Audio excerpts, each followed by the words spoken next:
If your Wi-Fi suddenly stopped working, don't worry.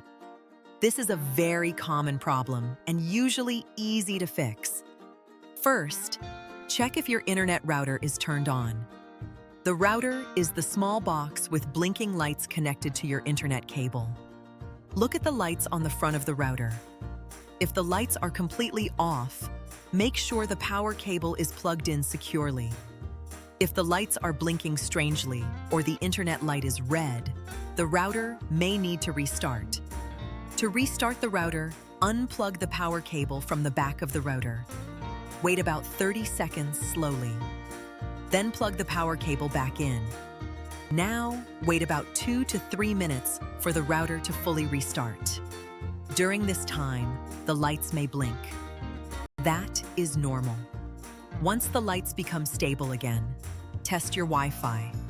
Try opening YouTube, Netflix, or a website on your phone or TV.